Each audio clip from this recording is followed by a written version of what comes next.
темата за малцинствата малко друга епоха. Не е ли модел в този глобализиращ се свят, в тези все по-размиващи се различия между хората, господин Попов? Мисля обратното.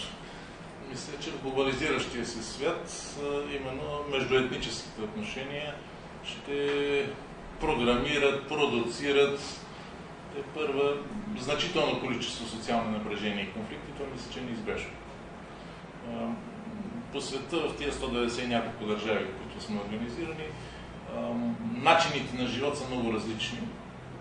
В условията на такова глобално взаимно проникване, миграция, всеки носи частица от старото си отечество, носи своите менталитет и обременености, традиции.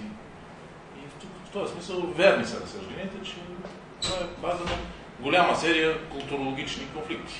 Те не са само такива. По-важното обаче е друго, че за всеки такъв етнокултурен конфликт се крият някакви много ясни социално-икономически интереси.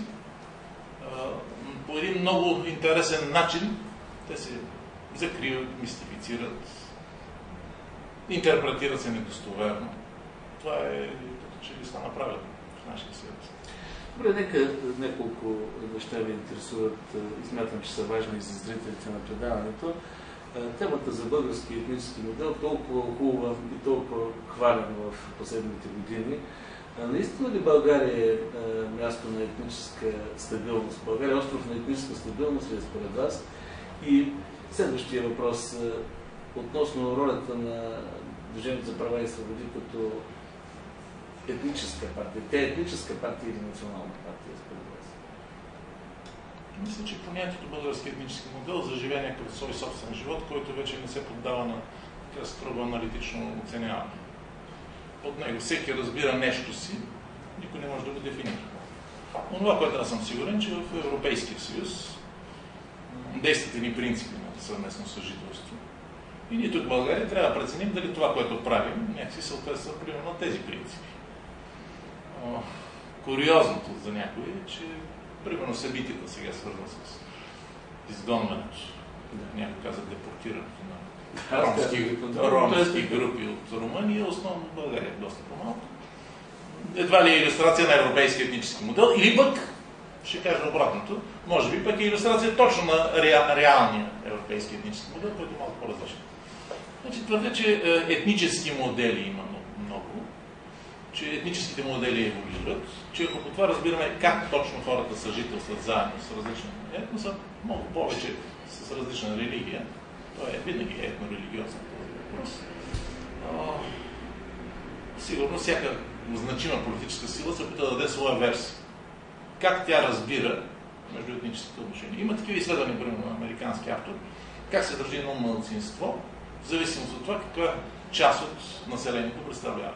И се оказа, че има много интересни нюанси. До 3% по един начин бори се за много да не са изтъква. До 10% се бори за малцинствено право. Оттам нататък започва да иска така да има една по-доминираща линия, да му се приемат позициите, независимо, че е малцинство. Има такива проучвания. Те, разбира се, не трябва да се сващат механистично, догматично, веднага да се търсят преки, директни аналогии, примерно в нашия политически живот. Има национални модели. Има национални модели. Българския модел на решаване на междуетническите отношения включва в себе си много неща. Разбира се, на първо място абсолютен приоритет на индивидуалните човешки права, т.е. пълно зачитане на правото на собствена идентичност, език, образование и така нататък. Това от една страна.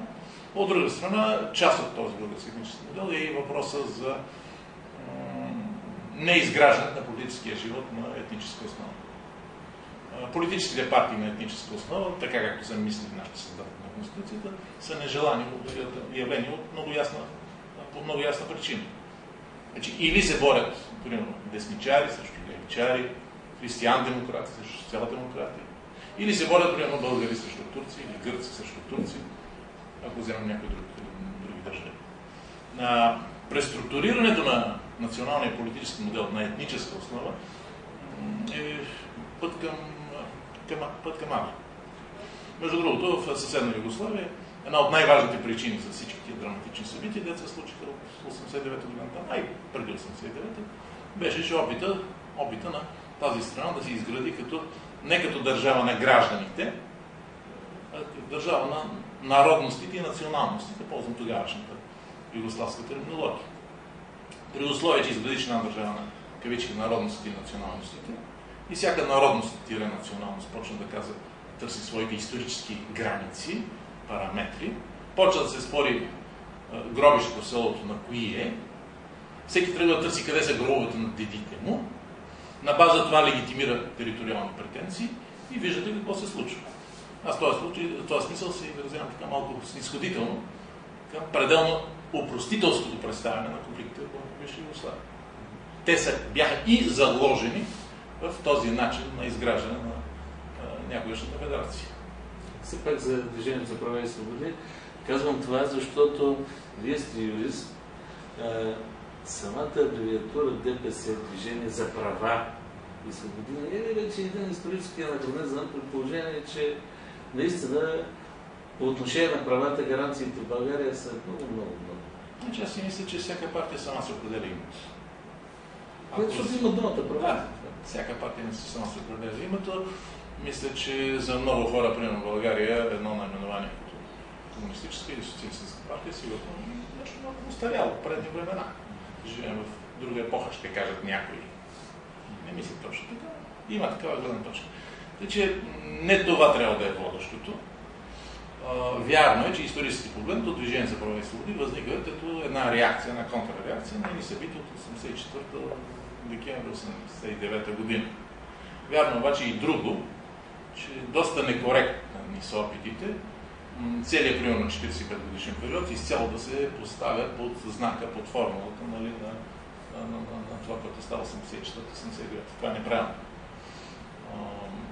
Не казвам, че през всички тези примерно половин столетия отношенията са били блестящи, просто без проблеми. Не са били такива, естествено.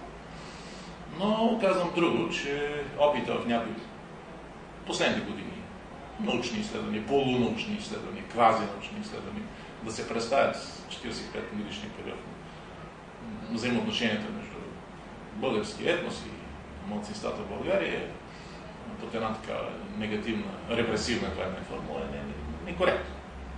Той не отговаря на реалното състояние.